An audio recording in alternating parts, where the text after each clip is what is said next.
Hello, Jerry here with Season 3, Episode 29 of Ask Jerry Tachoir. If you'd like to ask me a question, simply go to my website, which is www.tachoir.com, Tachoir.com. In the upper right-hand corner is a Contacts tab. Just click on that, fill out the information, ask your question, and perhaps we'll do one of these videos. And also, if you'd please subscribe, that helps us out a lot. My question today comes from Keith, and this is kind of a rather long question, but something I think we should get into. I'm not sure where Keith is from, but anyway, hi. I recently discovered your videos and find them very interesting and thought-provoking. And then it says, I, as one of the few people, I guess that's referring to me, that have played on at least 4 companies' vibes, how would you compare the bars of the Musser M55 from the 60s and 70s bars, 1960s, 1970s bars, to the Bergeralt, Yamaha, and Adams in regard to tone quality, but also sustain and warmth? If you use the same mallet, your series, for example, on all of them, are some more articulate than others and more overtones, core of the bar, etc. Also, do you have your bars tuned to 440 or 442, since all of those companies, I believe, come standard now at 442. Lastly, are your blue Musser bars new Musser or old Musser bars that were replated, whatever the process is for the color change, and did that have any impact on the tone of the bars? I know these are all very nerdy questions. I just ordered a 4-octave vibraphone, and so I'm deciding on some things to adapt while the instrument gets built, such as large pedal that swivels for body comfort in the top octaves. Apparently, appreciate any insight, and I apologize for the lack of organized thoughts. And it comes from Keith. Well, Keith, as a lot of people probably know, I was a Musser artist for practically 50 years. And in that 50 years, probably 35 of them, maybe more, I've always asked them for an extended range instrument. Musser was always the standard for mallet percussion for years, especially the M55 vibraphone. It had a beautiful tone, the frame seemed to hold up really well, and it was the standard to which other companies tried to aspire to. Well, about 10 years ago, I believe it was, Conn-Selmer, in their wisdom to consolidate, decided to move the LaGrange, Illinois Musser factory to Elkhart, Indiana. And in the process of doing it, there was several, I guess, elderly people that were with Musser forever and had, decades of knowledge on building the instruments. Well, a lot of them retired. Some of them just quit. They didn't want to make the move to Elkhart.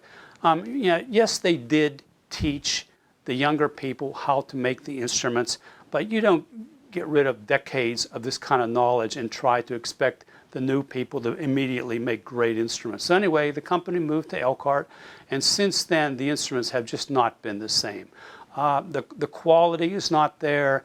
The tone of the bars has changed. I don't know if it's the tuning, the alloy, or what, but it's just not the same instrument anymore. And a lot of companies at this point have gone way past what Musser used to be. And it's unfortunate, but things happen. And again, Musser was just the one. So anyway, they also had issues with.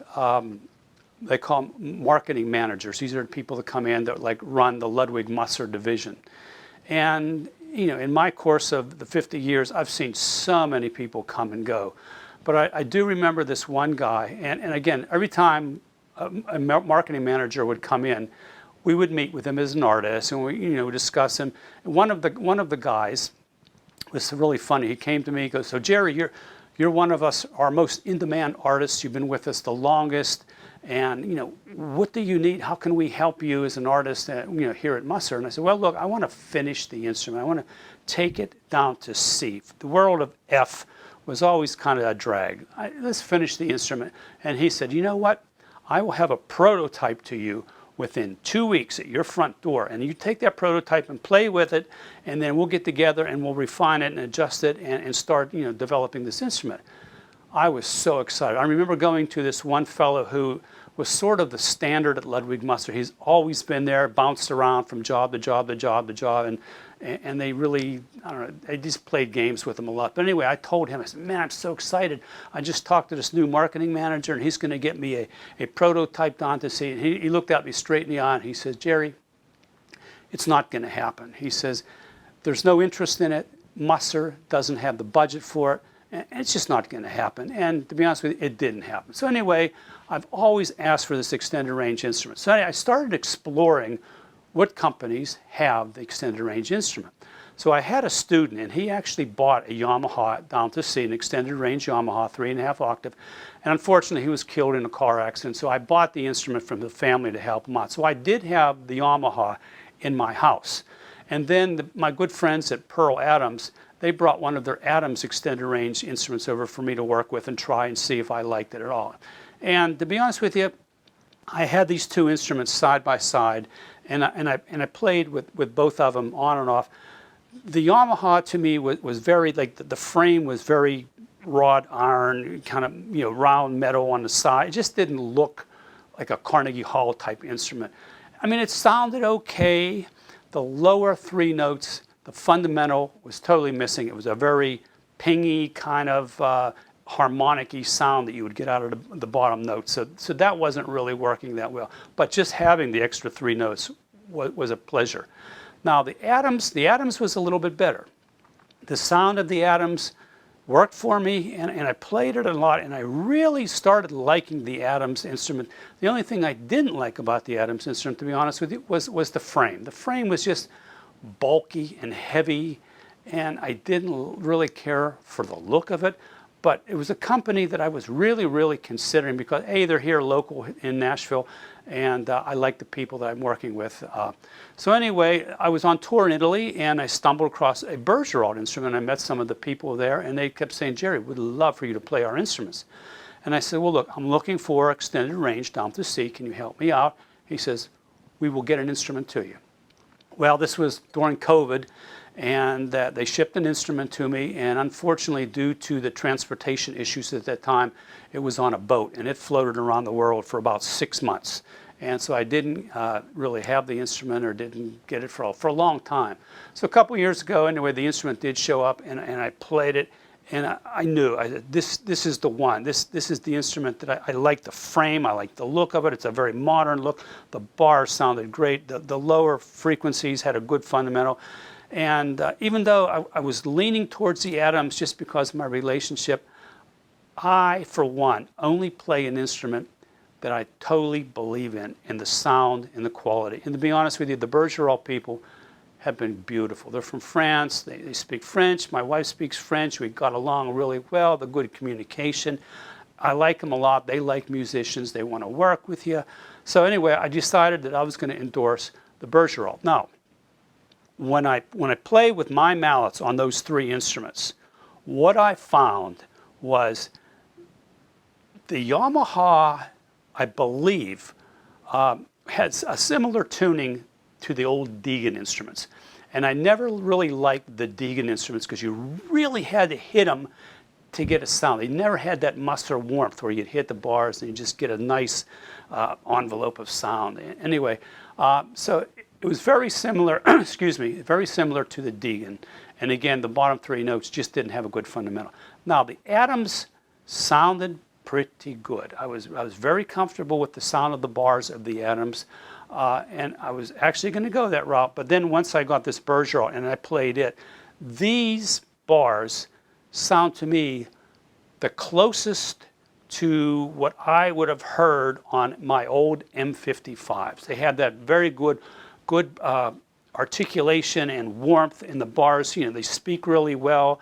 The sustain is excellent. The dampening mechanism works very well. So this is the instrument I highly recommend. Now, regarding the issue of 440 versus 442, this is the dumbest thing going on ever. We live in the United States. Pianos are tuned to 440, guitars are tuned to 440, synthesizers are tuned to 440. Everything is tuned to 440.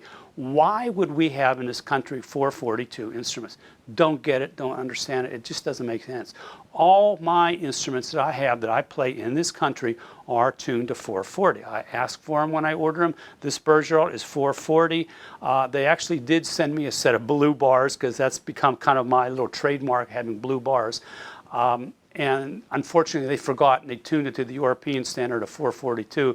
But they made me another set and they shipped it. So I got a 440 blue bar and a 442. And that's good because when I do travel to Europe, a lot of places in Europe, their standards are 442 everywhere. So you got to play that game. And to me, I do hear a difference. My wife has perfect pitch. She definitely hears a difference. And so it's something that we struggle with all the time. Regarding the blue bars, the Musser blue bars that I had were made fairly recently. They were made at the LaGrange factory before it moved. So they're pretty good bars. They're not as warm and not as good sounding as my bars from, say, the 70s and 80s. These were probably made somewhere in the 90s, and they sound pretty good overall. Not as good as I remember. And the process that they do is really not complicated. When they anodize aluminum bars come silver. That's the standard color. Nothing done to them. It's a silver color. To make them gold, they take that silver bar and I guess it's dipped. I don't know exactly the process, but it gets dipped into something that has an electronic anodization process, which then attaches the gold pigment color to the aluminum bars. But underneath this is still silver aluminum. And the same with the blue. So they just put one in blue, one in gold, and then silver they leave it alone. They don't have to do anything to it because that's the natural color. And it doesn't really make a big difference. Now, I had my wife one time when I very first got a set of gold bars. She came down and played, and I played, and I said, which one is this? And she heard that I played the gold bars every time because it had a little bit more of a mellow, softer, rounder sound. And that might have to do with just the weight of the extra material on the bar to give it that. Anyway, she knew there was a difference between the gold and silver. I didn't really hear it that much, but she picked it every time. So that's my beef on the 442 versus 440 and the extended range. Now, when you get into an extended range instrument, the pedal is serious. And I talked about this in another one of my Ask Jerry series. You want a bigger pedal, a little bit wider pedal, and the Bergeron really has a nice pedal. It's wide enough that when I move to the upper end, I can still have enough pedal to hang on to with my foot to make it work, and going down to the lower end, whatever, and it works very well. I don't really like the bar, the big metal bar that a lot of companies started using. I just don't like the look of it. I just don't like the feel of it. I like the one simple pedal that has the ability to swivel. I don't allow it to swivel, but I just kind of lean it about 10 degrees towards the high end of the instrument, and that seems to work very well for me. I think I answered most of your questions. I'm not sure what instrument you ordered. If it's a 4-octave instrument, I would imagine it's probably a Bergeron instrument. To me, 3.5 is plenty. I don't want any more on the upper end. I don't want it to go up to C, because I find, to be honest with you, these notes here at the high end tend to be like not my favorite notes on the instrument anyway. I like the warmth of the lower end. So from the lower to about here is where I do like probably 80% of my playing, and then I'll use these notes for articulation and added effects and endings and things like that. So I don't want anything any bigger to 4 octaves for a couple of reasons. A, that's going to get more weight. It's going to be a bigger instrument. And again, I just don't like those notes upper. So 3.5 octave for me is absolutely perfect. I am so thrilled with this instrument. I'm so thrilled with this company. I feel bad that my relationship with Musser ended after 50 years because, I mean, they were, like I said at one time, the pinnacle and the great part of that company. Unfortunately, things have changed, and there's a lot of other companies now making some really great instruments. There's only about 3 that I can think of right now that are making extended range instruments, and that's Bergeron, Yamaha, and Adams. So anyway, that should have answered your question, and I hope I gave you the information you were looking for. I wish you the best and continue playing, and talk to you soon. Bye-bye.